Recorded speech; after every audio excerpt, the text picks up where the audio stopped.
तृतीय अध्याय। श्री सूत जी महाराज ने कहा, हे श्रेष्ठ मुनियों, अब आगे की एक कथा कहता हूँ। पूर्व काल में उल्का नाम का एक महान बुद्धिमान राजा था। वह सत्यवक्ता और जितेंद्रिय था। प्रतिदिन देव स्थानों पर जाता तथा गरीबों को धन देकर उनके कष्ट दूर करता था। उसकी पत्नी कमल के समान मुख वाली और सती साध्वी थी। भद्रशीला नदी के तट पर उन दोनों ने भगवान श्री सत्यनारायण का व्रत एवं पूजन किया। उस समय वहां साधु नामक एक वैश्य आया। उसके पास व्यापार के लिए बहुत सा धन था। वह वैश्य नाव को किनारे पर ठहराकर राजा के पास आया। राजा को व्रत करते हुए देखकर उनसे उसने पूछा, हे राजन, आप यह किसका पूजन कर रहे हैं? इस व्रत करने से क्या फल मिलता है? कृपा करके मुझे बताइए। राजा ने कहा, हे साधु वैश्य, मैं अपने बंधु बांधवों के साथ पुत्रादि की प्राप्ति के लिए महाशक्तिमान श्री सत्यनारायण भगवान का व्रत वह पूजन कर रहा हूँ। राजा के यह वचन सुनकर साधु नामक वैश्य ने कहा, हे राजन, मुझे भी सब इसका विधान बताइए। मैं भी आपके कथानुसार इस व्रत को करूँगा। मुझे संतान नहीं है। मुझे विश्वास है कि इस व्रत करने से निश्चय ही मुझे संतान प्राप्त होगी। राजा से सब विधान सुनकर व्यापार से निवृत्त होकर वह वैश्य आनंद के साथ अपने घर आया। वैश्य ने अपनी पत्नी से संतान देने वाले उस व्रत का समाचार सुनाया और प्रण किया कि जब मेरी संतान होगी तब मैं इस श्रेष्ठ व्रत को करूँगा। साधु नामक वैश्य ने यह वचन अपनी पत्नी लीलावती से भी कहे। एक दिन उसकी पत्नी लीलावती आनंदित हो सांसारिक धर्मों में प्रवृत्त होकर भगवान श्री सत्यनारायण की कृपा से गर्भवती हो गई। 10वें महीने में उसने एक सुंदर कन्या को जन्म दिया। दिनों दिन वह कन्या इस तरह बढ़ने लगी जैसे शुक्ल पक्ष का चंद्रमा बढ़ता है। कन्या का नाम कलावती रखा गया। तब लीलावती ने मीठे शब्दों में अपने पति को स्मरण दिलाया कि आपने जो भगवान का व्रत करने का संकल्प किया था, अब आप उसे पूरा करिए। साधु नामक वैश्य ने कहा, हे प्रिय, मैं कन्या के विवाह पर इस व्रत को करूँगा। इस प्रकार अपनी पत्नी को आश्वासन देकर वह व्यापार करने चला गया। कलावती पितृगृह में वृद्धि को प्राप्त हो गई। लौटने पर साधु ने जब नगर में सखियों के साथ अपनी पुत्री को खेलते देखा तो तुरंत एक दूत को बुलाकर कहा कि उसकी लड़की के लिए कोई सुयोग्य मणिपुत्र लिया हो। साधु नामक वैश्य की आज्ञा पाकर दूत ने कंचन नगर पहुंचा और एक वैश्य की लड़की के लिए सुयोग्य मणिपुत्र ले आया। उस सुयोग्य लड़के को देखकर साधु नामक वैश्य ने अपने बंधु बांधवों सहित प्रसन्नचित्त होकर अपनी पुत्री का विवाह इसके साथ कर दिया। किंतु दुर्भाग्य से वह विवाह के समय भी श्री सत्यनारायण भगवान का व्रत करना भूल गया। इस पर श्री सत्यनारायण भगवान अत्यंत क्रोधित हो गए। उन्होंने साधु नामक वैश्य को श्राप दिया कि तुम्हें दारुण दुख प्राप्त होगा। अपने कार्य में कुशल साधु नामक वैश्य अपनी जमाना सहित नावों को लेकर व्यापार करने के लिए समुद्र के समीप स्थित रत्नसार को नगर में गया। दोनों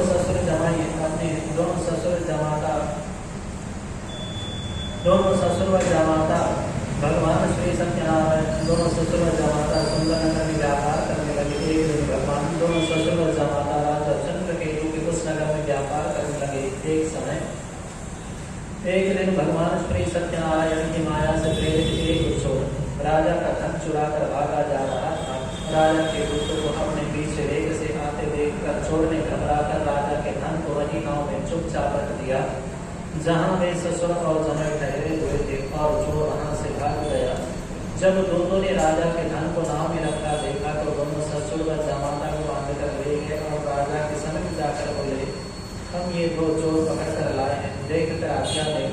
तब राजा ने बिना उनकी बात सुने ही उन्हें कारागार में डालने की आज्ञा दे दी। राजा की आज्ञा से उनको कठिन कारावास में डाल दिया गया तथा फिर उनका धन छीन लिया गया। श्री सत्यनारायण भगवान के श्राप के कारण साधु वैश्य की पत्नी लीलावती व पुत्री कलावती भी घर पर बहुत दुखी हुई।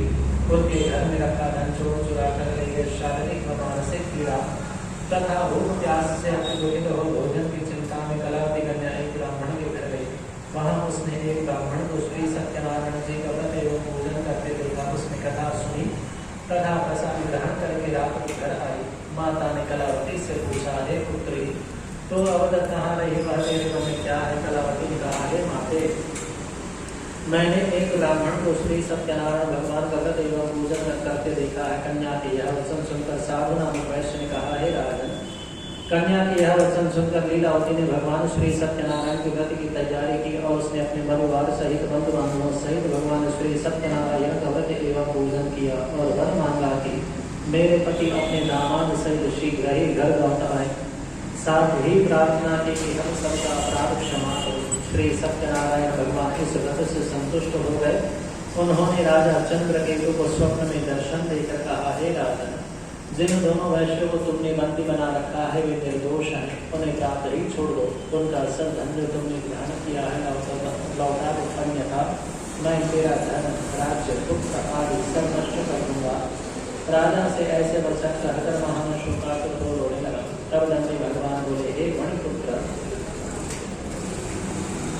दर्शन देकर कहा, हे राजन, जिन दोनों वैश्यों को तुमने बंदी बना रखा है वे निर्दोष हैं, उन्हें प्राप्त ही छोड़ दो। उनका सब धन जो तुमने ग्रहण किया है लौटा दो, अन्यथा मैं तेरा धन राज्य पुत्र आदि सब नष्ट कर दूंगा। राजा से ऐसे वचन कहकर सत्यदेव भगवान वहां से अंतर्ध्यान हो गए और उसकी इच्छा अनुसार वर लेकर वहां से चले गए। तब ससुर व जामाता दोनों ने नाव पर आकर देखा कि नाव धन से परिपूर्ण है। फिर वह अपने साथियों सहित अपने नगर की ओर चला। जब अपने नगर के प्रातःकाल राजा चंद्रकेतु ने सभा में सबको अपना स्वप्न सुनाया और सैनिकों को आज्ञा दी कि दोनों मणिपुत्रों को कैदे से मुक्त कर सभा में लाया जाए। दोनों ने आते ही राजा को प्रणाम किया। राजा ने कोमल वचनों में कहा, हे महानुभाव, हे भाविवश, तुम्हें कठिन दुख प्राप्त हुआ, अब तुम्हें कोई भय नहीं है, तुम मुक्त हो। ऐसा कहकर राजा ने नए नए वस्त्राभूषण पहना तथा जितना उनका धन लिया था उससे दोगुना धन लौटाकर आदर से विदा किया। दोनों वैश्य अपने घर की ओर चल दिए। यदि श्री स्कंदपुराणे रेवाखंडे सत्यनारायण तृतीय अध्याय संपूर्ण। बोलो श्री सत्यनारायण स्वामी की जय, राधा रामचंद्र की जय, मोहन शिवाय की जय, साधु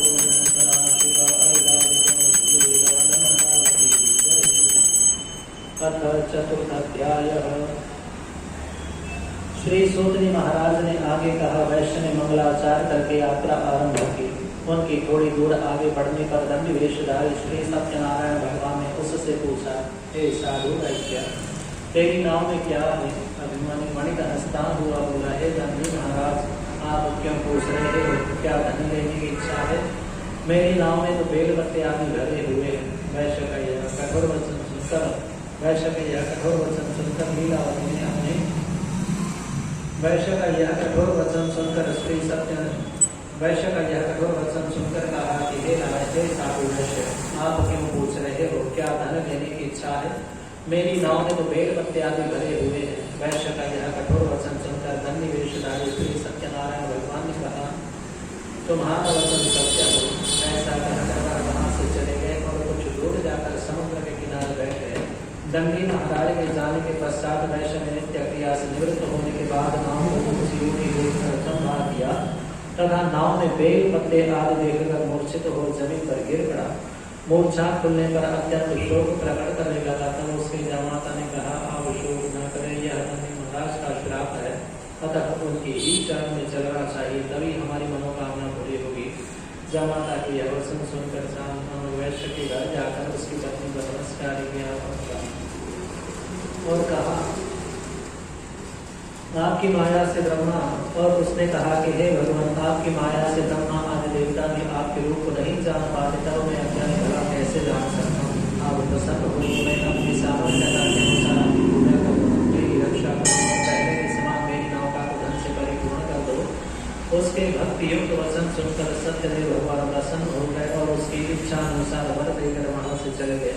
तब ससुर व जामाता दोनों ने नाव पर आकर देखा कि नाव धन से परिपूर्ण है। फिर वह अपने साथियों सहित अपने नगर की ओर रवाना हुआ। जब वह अपने नगर के निकट पहुंचा तब उसने एक लोगों को घर भेजा। साधु नामक वैश्य की आज्ञा पाकर दूर बने। साधु नामक वैश्य के घर जाकर उसकी पत्नी को नमस्कार किया और कहा, हे उत्तर, आप यह किसका? और कहा, हे उत्तर, नमस्कार किया और कहा, आपके पति अपने नाम। उसने कहा कि आपके पति अपने नाम सहित उस नाम के समीप आ गए हैं। लीलावती और उसकी पुत्री कलावती उस समय भगवान श्री सत्यनारायण का व्रत एवं पूजन कर रही थी। दूत का वचन सुनकर साधु वैश्य की पत्नी ने बड़े हर्ष के साथ भगवान श्री सत्यनारायण का व्रत एवं पूजन किया और अपने पति भगवान श्री सत्यनारायण को नमस्कार किया और पूजन इत्यादि की। दूत का वचन सुनकर दामाद इस नगर के समीप आ गए। लीलावती और उसकी पुत्री कलावती उस समय भगवान श्री सत्यनारायण का व्रत एवं पूजन कर रही थी। दूत का वचन सुनकर साधु वैश्य की पत्नी ने बड़े हर्ष के साथ भगवान श्री सत्यनारायण जी का व्रत एवं पूजन किया और उसके भगवान श्री सत्यनारायण का व्रत एवं पूजन किया और उसके करने से वह दरिद्र ब्राह्मण सब उसके करने से वह साधु नामक वैश्य ने कहा है भगवान मुझसे या मेरे परिवार से जो भूल हुई है उसके लिए मुझे क्षमा करें। ऐसा कहकर महान कृपा के रोने लगा। तब दंडी भगवान बोले हे मणिपुत्र तेरी कन्या मेरा प्रसाद छोड़कर आई है, इसीलिए इसका पति अदृश्य हो गया है। जब वह अपने घर जाए और प्रसाद खाए और पूजा पाठ अर्चन करे और प्रसाद ग्रहण करे तत्पश्चात यह अपने पति के दर्शन कर सकती है, अन्यथा नहीं।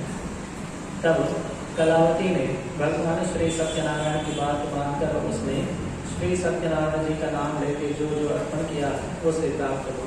इस प्रकार आकाशवाणी सुनने के बाद कलावती घर पहुंची और भगवान श्री सत्यनारायण का व्रत एवं पूजन किया। व्रत एवं पूजन करने के बाद उसने प्रसाद ग्रहण किया। तत्पश्चात आकर उसने अपने पति के दर्शन किए। साधु नामक वैश्य ने उसी स्थान पर अपने बंधु बांधवों सहित प्रसन्नचित्त होकर भगवान श्री सत्यनारायण जी का व्रत एवं पूजन किया। भगवान श्री सत्यनारायण का व्रत एवं पूजन किया, जिसके करने से वह साधु नामक वैश्य इस पृथ्वी लोक पर दीर्घकाल तक राज्य सुख भोग कर मरने के बाद स्वर्ग लोक को चला गया। इति श्री स्कंद पुराणे देवाखंडे श्री सत्यनारायण व्रतायां चतुर्थ अध्याय संपूर्णः। बोलो श्री सत्यनारायण स्वामी की जय।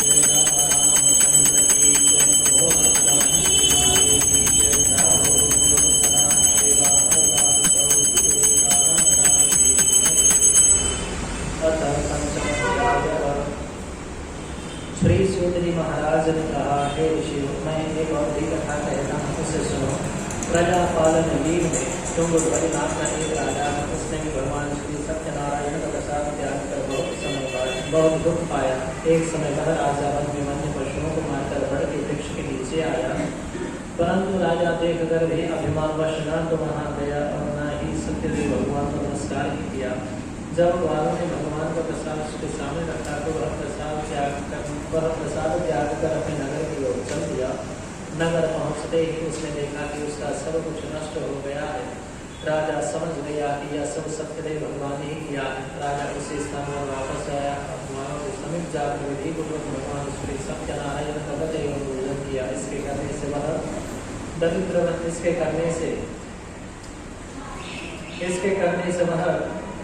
से वह राजा दीर्घकाल तक राज्य सुख भोग कर मरने के बाद वैकुंठ धाम को चला गया। जो मनुष्य इस परम दुर्लभ व्रत को करेगा, श्री सत्यनारायण भगवान की कृपा से धन धान्य की प्राप्ति में धन धनी और बंधु बंधन से मुक्त हो जाता है। संतानहीन को संतान प्राप्त होती है तथा सब मनोरथ पूर्ण होकर अंत में वह वैकुंठ धाम को जाता है। जिन्होंने पहले समय में इस व्रत को किया है, उनके उसके जन्म की कथा भी सुनिए।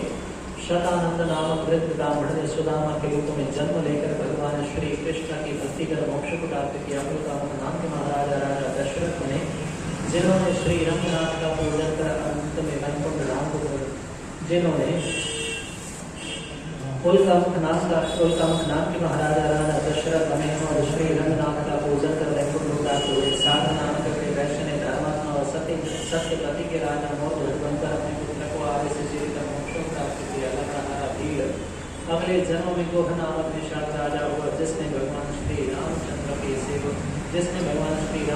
के चरणों की सेवा कर अंत में मोक्ष को प्राप्त किया। श्री स्कंद पुराणे देवाखंडे सत्यनारायण व्रतायां पंचम अध्याय संपूर्णः। श्री सत्यनारायण स्वामी की जय। राजा रामचंद्र की जय।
बोलो श्री सत्यनारायण स्वामी की जय, कृष्ण कन्हैया लाल की जय, लक्ष्मी नारायण भगवान की जय।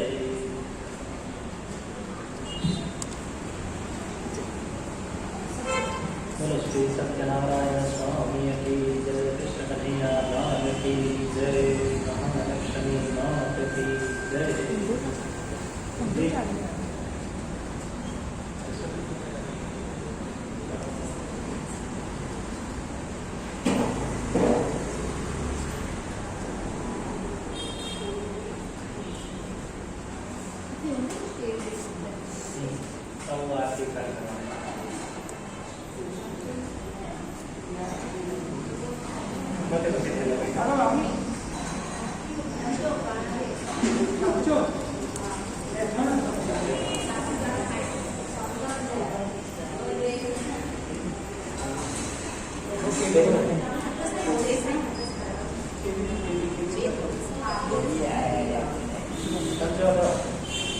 Được mà cái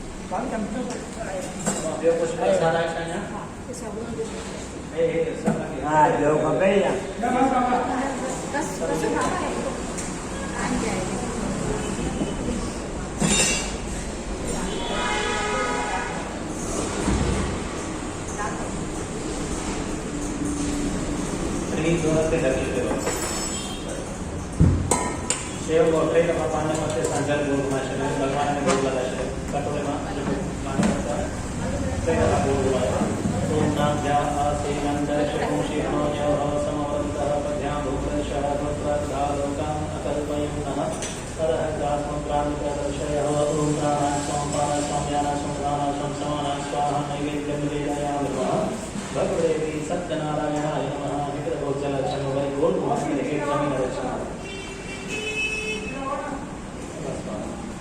ठीक है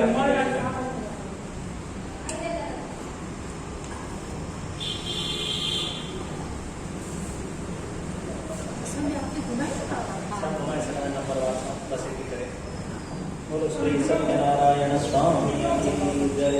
ओम जय लक्ष्मी रमण स्वामी जय लक्ष्मी रमण सत्यनारायण स्वामी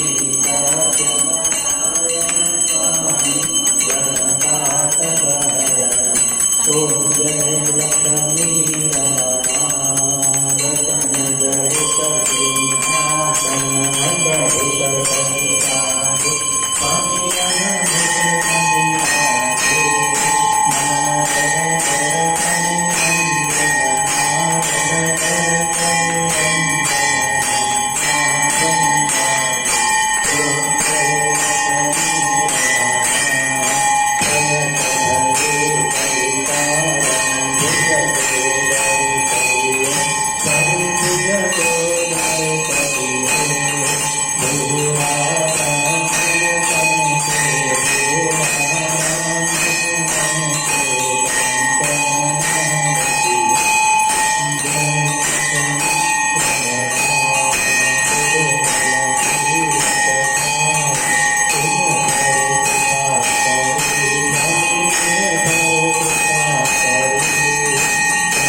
चखे चखियादा वठी विशास ते जसो खाधा बदला ये जो कवन गुमान नीच ऊंचाई जो कवन अरमान तांजो दिनल माता खेतियर तांजो दिनल माता खेतियर प्रभु मुझो भोजन कयो स्वीकार दाता मुझो भोजन कयो अंगीकार तांजो दिनल माता खेतियर तांजो दिनल माता खेतियर दुर्योधन जा मेवा त्यागी साहु वित्रगर वेगी खादव दुर्योधन जा मेवा त्यागी साहु वित्रगर वेगी खाद भगत पेजे जो रख्यो अमान भगत पेजे जो रख्यो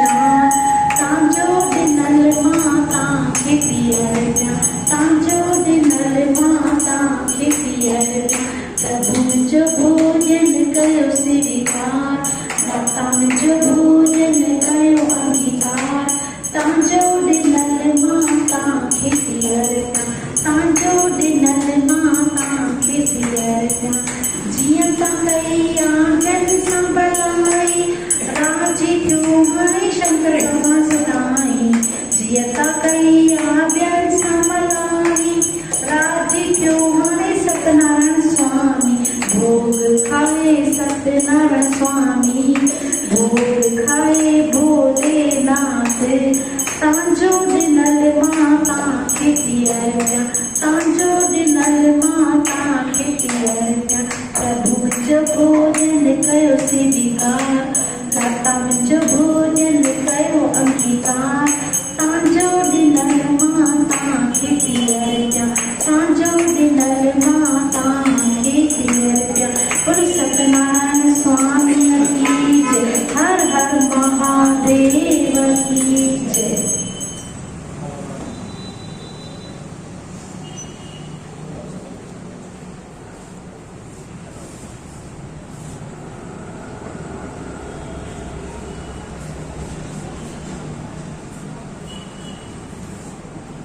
ओम शांताकारं भुजगशयनं पद्मनाभं सुरेशं विश्वाधारं गगनसदृशं मेघवर्णं शुभांगं लक्ष्मीकान्तं कमलनयनं योगिज्ञानगम्यं वन्दे विष्णुं भवभयहरं सर्वलोकैकनाथं मङ्गलं भगवान् विष्णु मङ्गलं गरुडध्वजं मङ्गलं हरिदाशरथे मङ्गलाय नमो हरि सर्वमङ्गलमाङ्गल्ये श्री सर्वार्थसाधिके शरण्ये त्र्यंबके गौरी नारायणी नमोस्तुते। हे गजानन स्वामी हे ज्योतिर्वार लाल बेरा तमारे चरणारविंद ने हर साल वहिन साल देवा पुण्य शिव नाम मंदिर में श्री सत्यनारायण स्वामी जो पूजन सावन जो त्रे सुमर जो उपलक्ष्य में रखे पूजा अर्चना सामग्री में यह प्रार्थना द्वारा असंगठन श्रद्धा विश्वास भावना में का में त्रुटि या भूल सुगति दे में बचड़ो संजी कृष्ण मान सके बाकी जिन भक्तन जोड़ी नारा प्रार्थना करिया भावना देवगन समिंजे करमियन धनी वृद्धि वारन वचन के दीर्घ आय विद्या यश कीर्ति प्राप्ति धन्यदारी लक्ष्मी का विवरण के में हरती रानी ज्ञान मंगलदार विराज करना सभी के में वरद रत्ना सुखी रहना जाने पे सारी पे सब आई आभरण के गुरु करण दुश्मन सदी करे और निर्विघ्नता संपन्न करे बोलो श्री गजानन स्वामी की जय।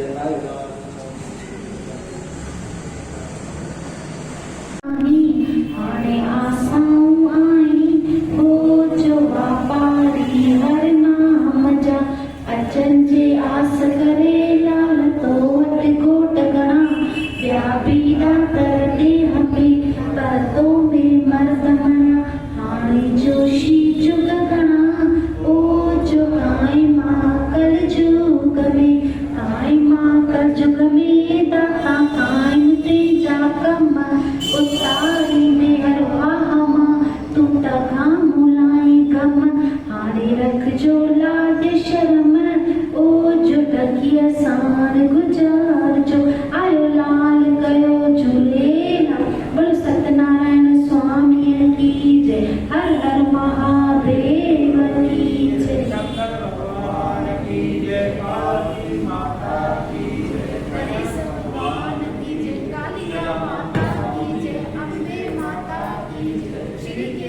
बाबा